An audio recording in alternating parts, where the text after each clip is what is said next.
how do I stay permanently in walking in love, walking in the love paradigm? How do I stay permanently in it? The first answer is releasing judgment. And when we release judgment of ourselves as well as judgment of other people. And in a funny way, we have to begin with the judgment of ourselves. So, judgment of ourselves, like, I'm too loud, I'm not loud enough, I'm too bright, I'm not bright enough, I'm this or I'm not this. Any judgment whatsoever of ourselves. Now, we can have observations like, I'm not feeling well. That's an observation. Or I'm feeling uncomfortable, or I'm feeling unhappy. So it's important to distinguish the difference between what's a judgment and what's an observation. And a judgment makes us feel bad about ourselves. An observation presents us with an opportunity. Oh, I am not feeling happy in my job. Maybe I want to consider making a change. Or, oh, I'm feeling uncomfortable with, this aspect of my body, maybe my digestive system or, whatever. Maybe I want to make some shifts in how I take care of myself so that I feel more comfortable in my body. But do we see the difference between judgment and observation? Judgment is right and wrong based, and observation is feeling based. How am I feeling? And what can I shift to feel better? So that's the first thing. So it's interesting to be dwelling in the love paradigm. It begins with ourselves, and it begins with what goes on internally for us. Are we in judgment mode? And anytime we catch ourselves in a self-judgment, we stop and we ask ourselves, can I reframe this as an observation? Because when it's a judgment, action very seldom proceeds forth from judgment. Because usually if we've made a judgment, then we're busy feeling badly about ourselves because we've made a judgment. We can't choose, we can't change. Those things are hampered by judgment. But if we can shift the judgment to an observation, to a feeling-based thing, then we can ask ourselves, okay, what can I shift? What can I change so that I'll feel better? And not even so that I won't feel this way, because that's a negative, but so that I'm feeling better. What do I need to shift? What do I need to do? What changes might I make so that I can be feeling better? And then even beyond that, we can ask ourselves the exploratory question. What might get in the way of me making those changes? So we have the observation, it's feeling based. From the observation, then we identify, well, what could we change that would make us feel better? And then we ask ourselves that follow-up, what would get in the way? So in other words, it's an exploration, and we're not putting judgment or expectation on ourselves.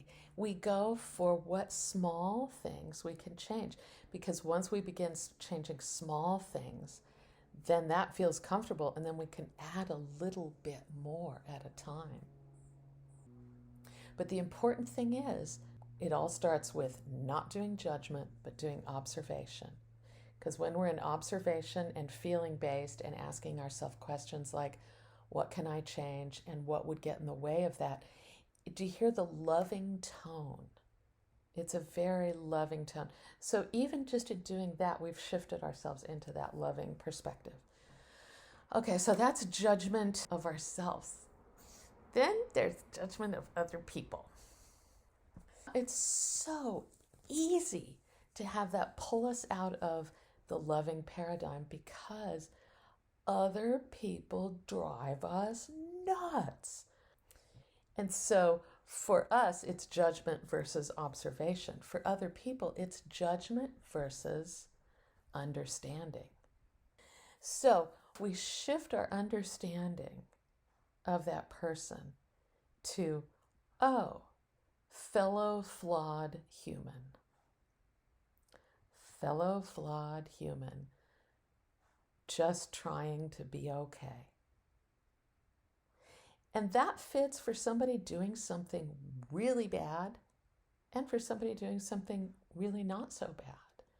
Fellow flawed human, just trying to be okay, is somebody who intentionally sabotages us, in our career, or, I don't know, we're trying to buy a house and they steal it out from under us or whatever. But if we take a deep breath and look at them as a fellow flawed human, just trying to be okay.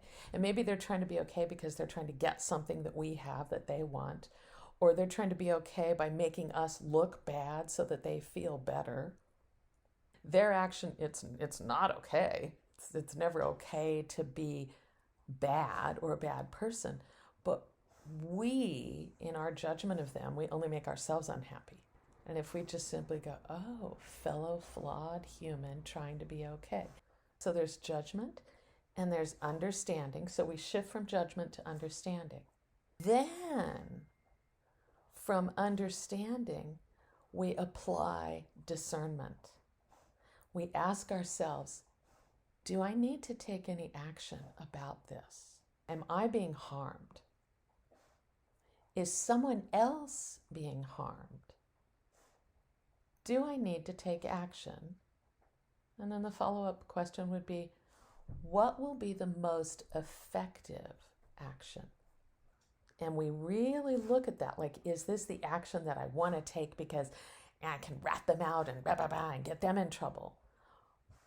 Or is it the action that really brings about change for the situation? We have to be careful that our taking action isn't motivated by seeking retribution, by trying to get even.